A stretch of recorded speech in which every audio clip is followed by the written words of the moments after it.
जब बुल्ले शाह जी के गुरु बुल्ले शाह जी से नाराज़ हो जाते हैं और बुल्ले शाह जी पर गुरु के दर्शन पर भी प्रतिबंध लगा दिया जाता है और उन्हें आश्रम से भी निकाल दिया जाता है, तब बुल्ले शाह जी विकल होकर अपने गुरु के गुरु शाह गोप जी के पास ग्वालियर पहुंच जाते हैं। शाह गोप जी को वो अपनी भूल के बारे में बताते हैं और माफ़ी के लिए कहते हैं। शाह गोप जी फरमाते हैं कि बुल्ले शाह, तुम्हारा मुर्शिद राग और रंग को अर्थात कव्वाली को पसंद करता है। इनायत शाह यानी बाबा बुल्ले शाह के गुरु मुर्शिद के दिल तक पहुंचने की एक ही राह है, यार को मनाने का एक ही रास्ता है, नाचना और गाना। तो फिर बाबा बुल्ले शाह मुरादी बेगम एक तवायफ के कोठे पर जाकर उससे नाचना सीखते हैं। वहाँ से बुल्ले शाह शाह इनायत के मदरसे में, जहाँ महफिल लगी होती है, मुंह पर घूंघट डालकर नाचते गाते पहुँचते हैं और गाते हैं, कंजरी बने आ मेरी इज्जत न घट दी, मैनू नचना यार मना वंदे। कंजरी बने आ मेरी इज्जत न घट दी, कंजरी बन गया मैं और इसमें मेरी कोई इज्जत नहीं घट रही है, मैनू नचना यार मना वंदे। अगर यही तरीका है यार को मनाने का तो मैं नच नच के यार को मनाऊंगा। और बुल्ले शाह जी की विरह पीड़ा और तड़प देखकर गुरु इनायत शाह उन्हें माफ़ कर देते हैं और गले लगा लेते हैं। इसी तरह एक और किस्सा है जिसमें शहर का काजी बाबा बुल्ले शाह को आदेश देता है कि तुम जिस तरीके से रहते हो, गाते हो, जीते हो, ये सब कुफ्र है। कुफ्र माने पाप, तो तुम माफ़ी मांग लो। शहर काजी आदेश देता है बाबा बुल्ले शाह को कि तुम माफ़ी मांग लो वरना बहुत बुरा होगा। लेकिन बुल्ले शाह जी ने माफ़ी मांगने की बजाय कसूर शहर से निकाला जाना स्वीकार किया। तो जतिंदर फरमा रहे हैं, आचार्य जी सत श्री अकाल। सत श्री अकाल जतिंदर। आचार्य जी, संत जनों ने कभी रत्ती भर भी समझौता नहीं किया। उन्होंने अपनी जानें कुर्बान कर दी लेकिन ज़रा भी समझौता नहीं किया, जैसा कि बाबा बुल्ले शाह ने अपने गुरु शाह इनायत को मनाने में किया। और इससे बिल्कुल उलट हम हैं जो बात बात पर समझौता करते हैं।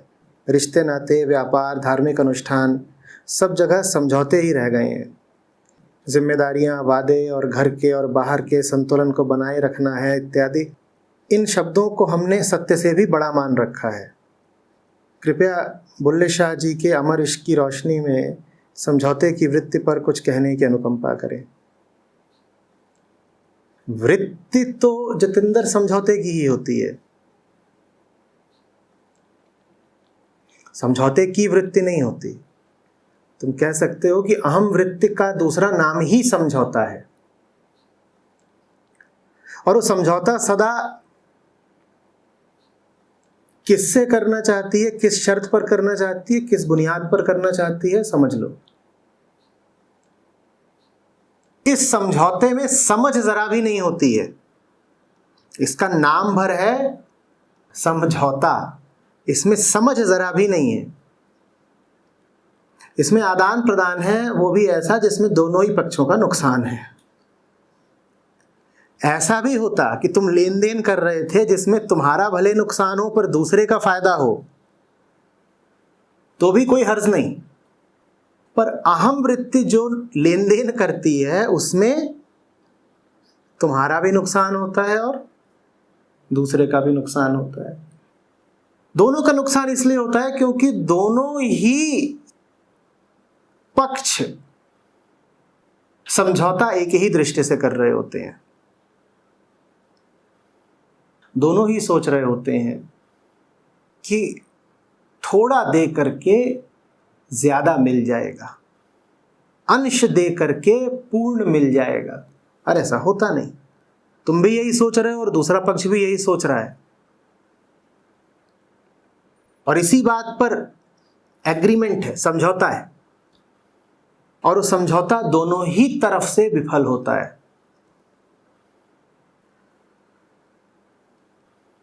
काश कि हमें पता होता कि हम जो आशा रख रहे हैं इन समझौतों से, इन नातों से, वो कभी पूरी होने वाली नहीं है।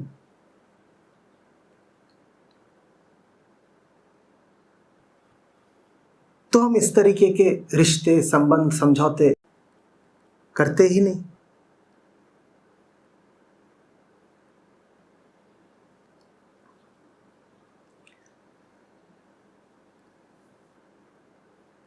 संसार ही समझ आता है, लगता है कुछ दे देगा।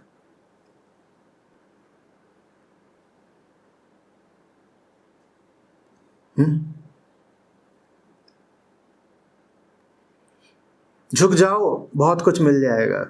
क्या मिल जाता है?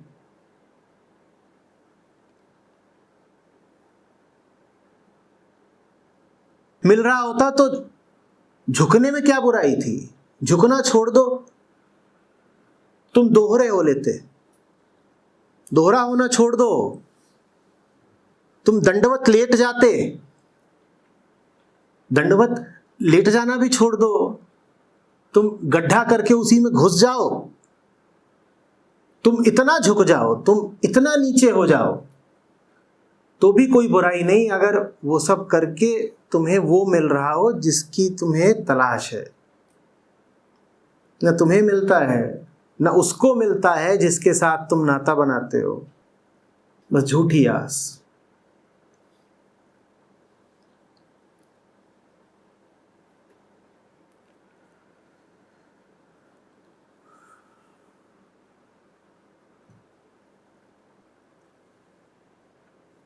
और नाता भी तुमने एक के साथ बनाया होता तो कुछ जाहिर भी होता कि धोखा खा रहे हो, चोट खा रहे। 50 जगह संबंध बनता है, 50 जगह चोट लगती है,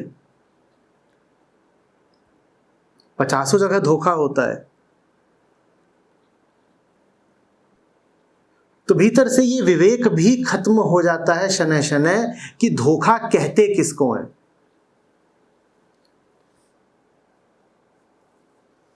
कभी कभार ही धोखा होता हो तो धोखा धोखे जैसा प्रतीत भी हो और धोखे के प्रति विरोध भी उठे। अगर जहां हाथ लगाओ वहीं धोखा, जहां रिश्ता बनाओ वहीं धोखा, तो फिर धोखा पता ही नहीं चलता धोखे जैसा, और न ही धोखे के प्रति कोई विरोध बचता है। तुम कहते हो ये तो जगत की रीत ही है, इसमें धोखा कहां है? और इतने आदी हो जाते हो फिर धोखे के कि वहां जा ही नहीं पाते जहां धोखा नहीं मिलेगा, वहां झुक ही नहीं पाते जहां झुकना चाहिए।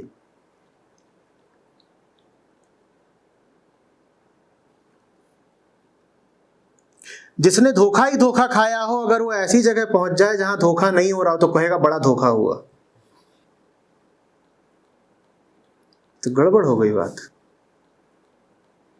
जब धोखा खाना नियम बन गया हो जीवन का, तब अगर तुम्हें कोई धोखा ना दे तो बड़ा धोखेबाज लगेगा, क्योंकि उसने नियम तोड़ दिया।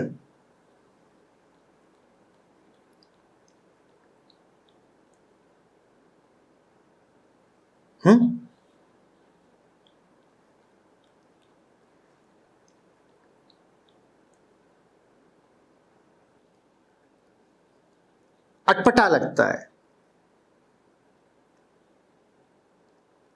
अचानक सतर्क हो जाते हो, कुछ गलत हुआ।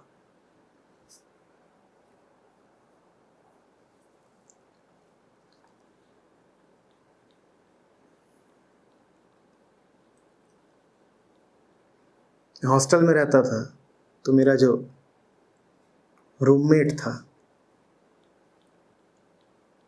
उसकी तरफ वाला पंखा कड़कड़ कड़कड़ कड़कड़ कड़कड़ बोले। कैसा बोले? कड़कड़ कड़कड़। तो कमरा एक ही था, बीच में एक आधी दीवार थी और इधर एक बिस्तर, उधर दूसरा बिस्तर और टेबल अपने अपने। इधर एक पंखा लगा था, उधर दूसरा लगा था। उसका पंखा बोले कड़कड़ कड़कड़। और वो उस जमाने की IIT, आज से 25 साल पहले की। लाइट चली जाए वहां भी कभी कभी, वो मस्त सो रहा है, लाइट गई नहीं कि अचकचा के उठ जाता था। बताओ क्यों? क्योंकि कड़कड़ बंद हो गई। जरूर कुछ अनिष्ट हुआ है, कुछ बहुत बुरा हुआ है। ना वो गर्मी से उठे, ना वो पसीने से उठे, वो आवाज बंद हुई नहीं कि वो अचकचा के उठ जाता था, कुछ गलत हो गया। कोई हमें उठा के कहीं और तो नहीं ले आया जंगल पहाड़। अगर हम सही जगह होते तो कड़कड़ कड़कड़ हो रही होती। ये होता है गलत परिवेश में लगातार जीने का नतीजा।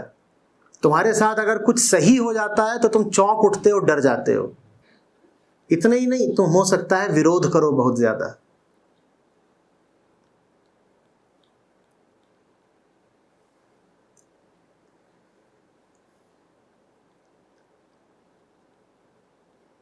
समझ में आ रही? इतना झुके कि फिर झुकने लायक ही नहीं बचे।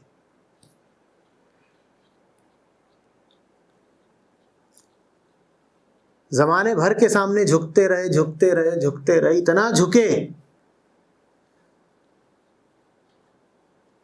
कि रीढ़ ही टेढ़ी हो गई।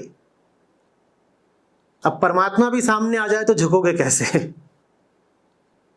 तुम तो पहले से ही टेढ़े हो, लुट गए हो। अब समर्पित करने के लिए बचा क्या है? समर्पण भी तो तब किया जाता है ना जब अपने पास कुछ हो। जमाने में ही सब लुटा दिया, व्यर्थ के समझौतों में ही अगर नंगे हो बैठे, तो अब सत्य भी सामने आए तो उसको अर्पित क्या करोगे?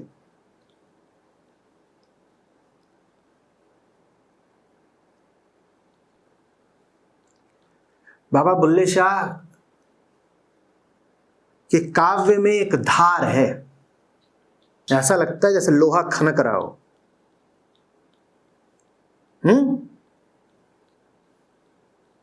तेवर देखो, जलवे देखो, घड़ियाली दियो निकाल बाहर करो समय को।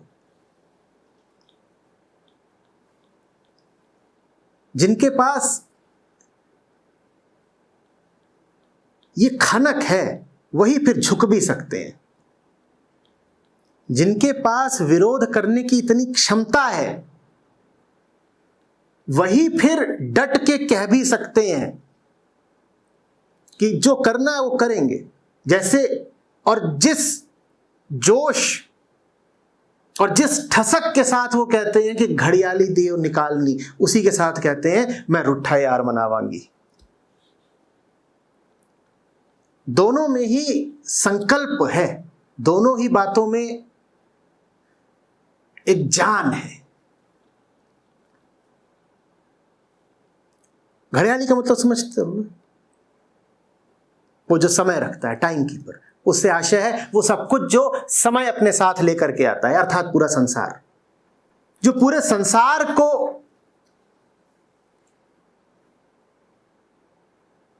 एक झटके में कह सकता है कि बाहर निकल जाओ।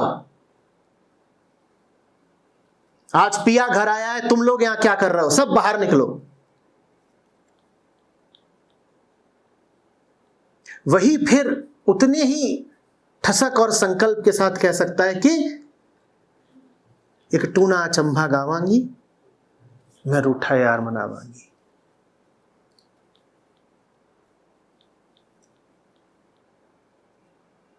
बुल्ले शाह जैसा कोई मर्द ही स्त्रैण स्वर में गा सकता है, मैं रूठा यार मनावांगी। हल्के फुल्के आधे अधूरे मर्दों की बस की बात नहीं है कि वो स्त्री बन के नाचने लग जाएं। उनको तो अपनी मर्दानगी पर ही शक हो जाएगा। वो कहेंगे दुनिया पहले ही शक करती थी। अब अगर चूड़ियां डाल ली और घूंघट डाल लिया और नाचना शुरू कर दिया तो बात बिल्कुल प्रकट ही हो जाएगी कि हम कौन हैं। उनको साहस ही नहीं होगा कि वो प्रेम की खातिर स्त्री बन के नाचना शुरू कर दें। और जिनको अपनी सात्विकता पर संदेह होगा वो वेश्याओं के पास जाएंगे जरूर, पर छुप छुप के। बाबा बुल्ले शाह जैसे ही कोई होगा जो नगर की नामी तवायफ के पास खुलेआम जाए और कहे कि रक्स सिखाओ, और सबके सामने नाचना गाना सीख रहा है। और क्यों सीख रहा है? गुरु को रिझाना है। आम आदमी को तो 10 तरह के संदेह हो जाएंगे, कहेगा मेरी इज्जत का क्या होगा, और गुरुदेव के बारे में लोग क्या सोचेंगे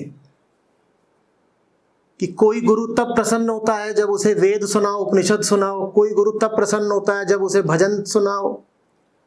कोई गुरु तब प्रसन्न होता है जब सेवा करो, दान दक्षिणा दो। ये कौन से गुरु साहब हैं जो तब प्रसन्न होते हैं जब राग रंग हो और कव्वाली हो?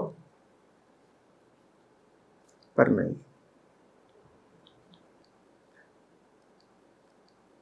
दुनिया की कोई परवाह नहीं, दुनिया के सामने झुकना नहीं, दुनिया से कोई समझौता नहीं, तो इसीलिए वो कर सकते हैं जो उन्हें करना है। 100 के सामने झुकना नहीं, इसीलिए एक के सामने पूरी तरह झुक सकते हैं।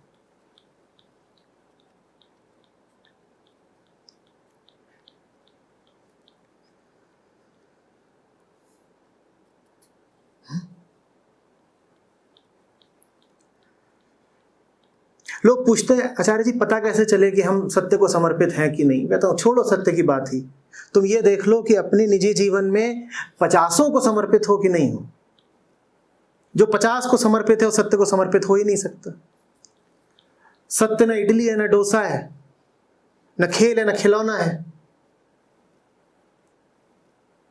न विषय है, न वस्तु है। तो उसके बारे में कैसे मैं बताऊं तुम्हें कि पता कर लो कि समर्पित हो कि नहीं? कोई तरीका होता उसे पकड़ के लाने का, जांचने इत्यादि का, तो बताता भी कोई तरीका है नहीं। तो तुम उल्टा तरीका अख्तियार करो। तुम ये देख लो कि 10 के सामने तुम्हारा सर झुकता है कि नहीं। तुम देख लो 10 से तुमने आशा और उम्मीद बांधी है कि नहीं। जिसने 50 से उम्मीद बांध रखी हो, ये पक्का है कि उसकी सच्चाई से कोई उम्मीद नहीं है।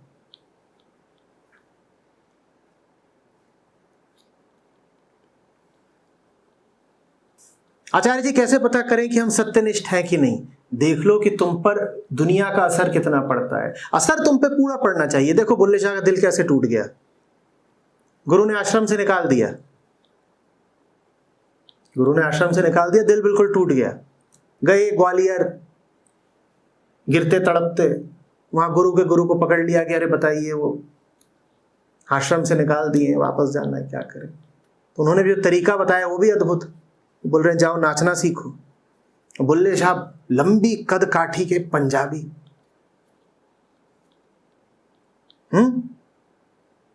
रोबीला चेहरा, भरी हुई दाढ़ी, और उनको कहा जा रहा है कि तुम तवायफ के यहां जाकर के घूंघट डाल के नाचना सीखो। बोले चलो कोई बात, ये भी करेंगे।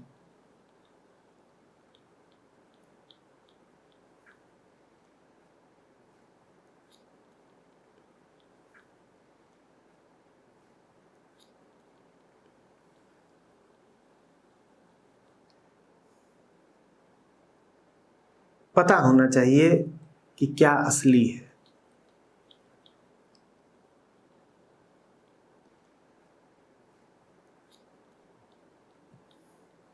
पता होना चाहिए कि एक के प्रति निष्ठा है। और वो सत्य निष्ठा कैसे पता चलती है? कि औरों का हम पर कोई असर पड़ेगा नहीं। एक लक्ष्य को पाना है और उसके लिए कुछ भी कर जाना है। दुनिया क्या कहेगी, अपना मन क्या बोलेगा, इतिहास क्या कहेगा, समाज क्या कहेगा, कोई हम पर असर पड़ना नहीं है। ऐसे पता करते हैं कि सत्यनिष्ठ है कि नहीं। देख लो कि दूसरों ने तुम्हें क्या आदर दिया, क्या सम्मान दिया, दूसरों ने तुम्हारे बारे में क्या छवि रखी, उससे तुम पर कितना असर पड़ रहा है।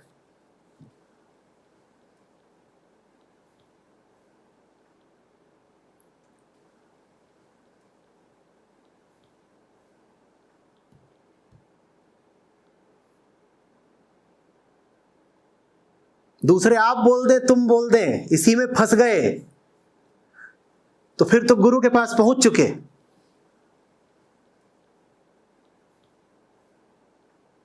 ये सब फंसाने वाली मायावी चीजें हैं, इसमें नहीं फंसते। सच के रास्ते पर ये सब चीजें आएंगी ही आएंगी, मिलेंगी ही मिलेंगी। इनकी क्या करते हैं? उपेक्षा। वो बड़े से बड़ा गुण है साधक का, वो बड़े से बड़ा हथियार है। क्या? उपेक्षा। उपेक्षा नहीं आती तो न जाने कितने दलदलों में फंस जाओगे। कोई भी तुमको कुछ कह के फंसा लेगा, और फंसाना ऐसे नहीं होता कि वो तुम पर जबरन कब्जा कर दे।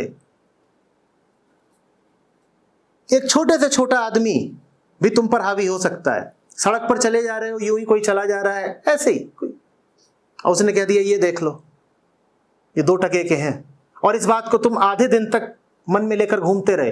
बोलो फंस गए कि नहीं फंस गए? तो सत्य निष्ठा के साथ जो एक अनिवार्य लक्षण चलता है वो है उपेक्षा। सत्य निष्ठा होगी तभी तुम संसार के प्रति उपेक्षा का भाव रख पाओगे, नहीं तो संसार गर्दन पकड़ लेगा तुम्हारी, और उसके पास 50 तरीके हैं तुम्हारी गर्दन पर। समझ में आ रही है बात?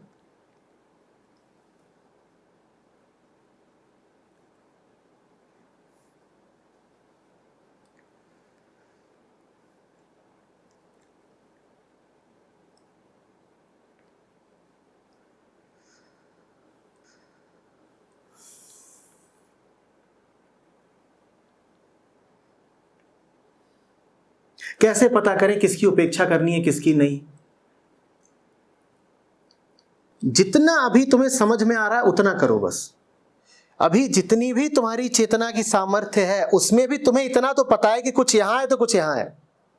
हो सकता है तुम्हें यह ना पता हो कि आकाश कहां है और पाताल कहां है। हो सकता है इतना भेद ना कर पा रही हो तुम्हारी चेतना, इतना डिस्क्रिशन, इतना विवेक ना हो, पर इतना तो है, इतना तो अंतर पता चल रहा है कि नहीं चल रहा है? इतना चल रहा है ना, तो इसका पक्ष लो, इसका पक्ष लो। पूर्ण विवेक में तो एब्सोल्यूट डिस्क्रिमिनेशन हो जाता है, 0 और 1 बाइनरी हो जाता है। हो सकता है हमारा पूर्ण विवेक ना जागृत हो, नहीं है, तो तुम 0 और 1 वाला भेद नहीं कर पाओगे, पर तुम 0.4 और 0.6 वाला तो कर सकते हो ना। जब कोई खड़ा हो 0.4 पे और कोई खड़ा हो 0.6 पे, तो किसका पक्ष लेना है? 0.6 का, और आगे बढ़ो।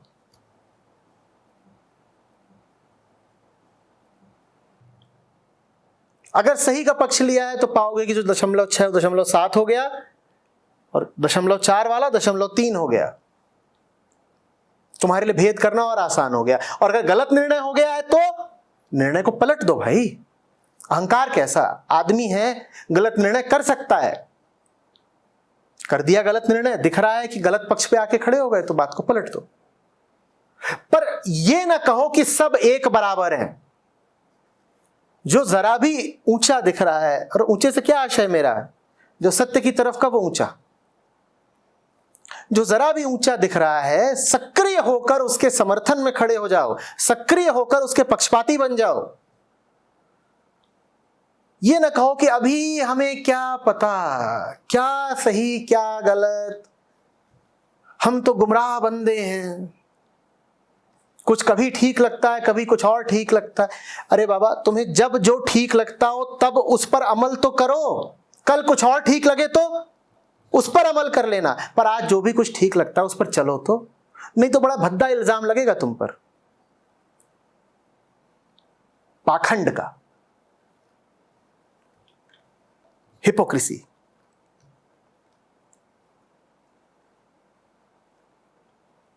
कि जानते कुछ हो और जीते कुछ और हो। जानने और जीने में भेद नहीं होना चाहिए।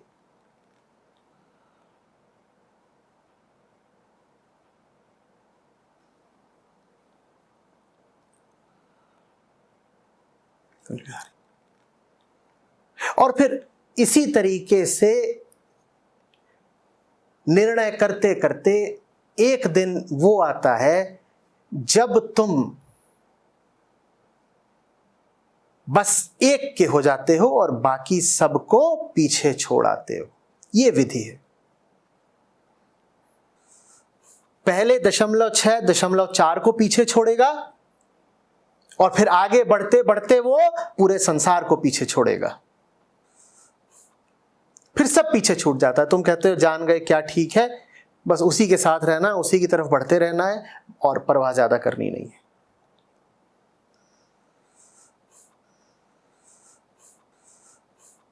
और वो बड़ी राहत, बड़े विश्राम की अवस्था होती है कि अब 50 के फेर में पड़ना नहीं है, अब पूरे शहर में भटकना नहीं है, अपना अड्डा मिल गया अपना ठिकाना।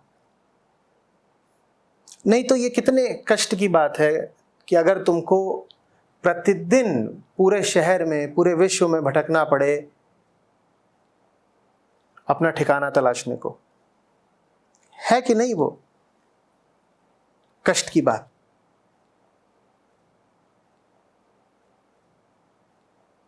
पर तुरंत ही अपना घर, अपना केंद्र मिल नहीं जाएगा। सही गलत आसपास के ही लगेंगे, सही गलत बराबर ही लगेंगे। जब सही गलत आसपास के और बराबर लग रहे हो तब मैं आग्रह कर रहा हूं कि जो थोड़ा भी ऊपर लगे उसके साथ हो लेना। बैठे बैठे देखते मत रहना कि अरे ये दोनों तो करीब करीब एक जैसे लग रहे हैं। अगर वो करीब करीब एक जैसे भी लग रहे हैं तो भी गौर से देखोगे तो कुछ अंतर तो समझ में आएगा। जिधर पलड़ा थोड़ा भी भारी हो उधर तुम समर्थन दे देना।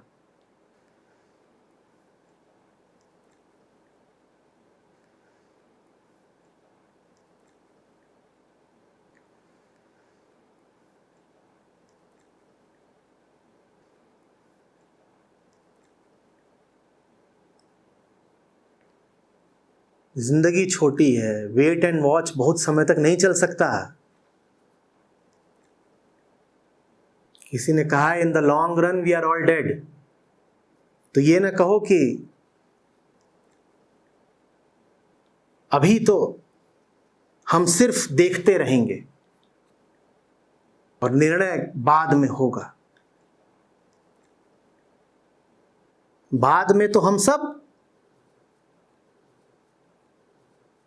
थोड़ा फास्ट फॉरवर्ड करो, 20-40 साल आगे बढ़ाओ। अब बताओ यहां कितने जीव हैं और कितने कंकाल हैं? औरों को तो पता नहीं, पर कुर्सी पर जरूर कंकाल है।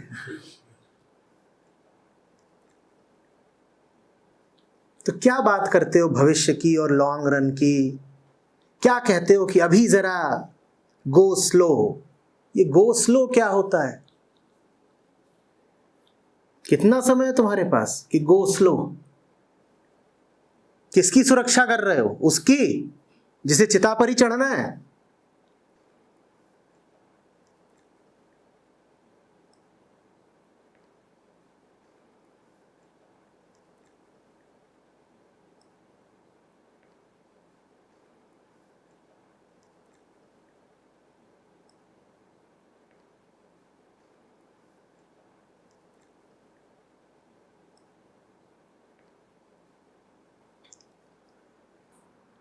बहुत लोग हैं जो अध्यात्म में प्रवेश करने के लिए सही समय का इंतजार कर रहे हैं। ये जतिंदर घटिया से घटिया समझौता है। यहाँ जो लोग बैठे हैं उनसे भी कह रहा हूँ, जो लोग ऑनलाइन साथ हैं उनसे भी कह रहा हूँ, इतना अभी इंतजार मत करो। इंतहा हो गई इंतजार की।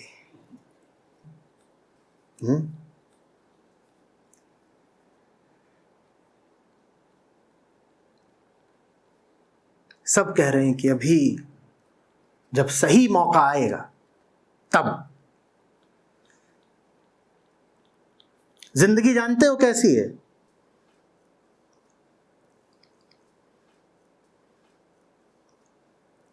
प्लेटफॉर्म से छूटती ट्रेन जैसी है। वो सिर्फ धीरे धीरे करके छूट ही नहीं रही है, आगे ही नहीं बढ़ रही है, वो हर बीतते पल के साथ गति भी पकड़ रही है। और तुम कह रहे हो अभी धीरे धीरे धीरे। जगह देख रहे हैं, जब कोई डब्बा दिखाई देगा जो खाली होगा तब चढ़ेंगे। पहली बात तो कोई आश्वस्ति नहीं कि पीछे के डब्बों में कोई खाली होगा। दूसरी बात, पीछे का डब्बा जब तक आएगा तब तक ट्रेन की गति और बढ़ चुकी होगी। तुम हो किस चक्कर में? जो सामने हो डब्बा, चढ़ जाओ, फिर भीतर से डब्बे बदल लेना, वो विकल्प रहता है। नहीं भी रहता तो कम से कम चढ़ तो गए, अगले किसी स्टेशन पे बदल लेना। नहीं भी बदला तो भी क्या हुआ, मंजिल तो मिलेगी।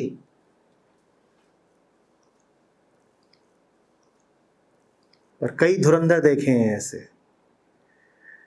कहते हैं अभी थोड़ा और निकले, थोड़ा और निकले।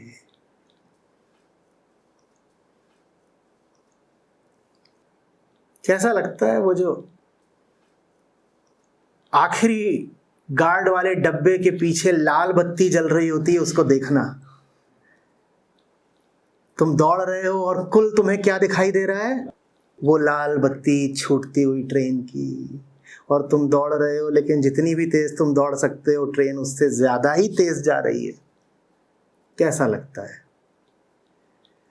और हम खड़े खड़े निहार देखते रहे, कारवां गुजर गया, गुबार देखते रहे।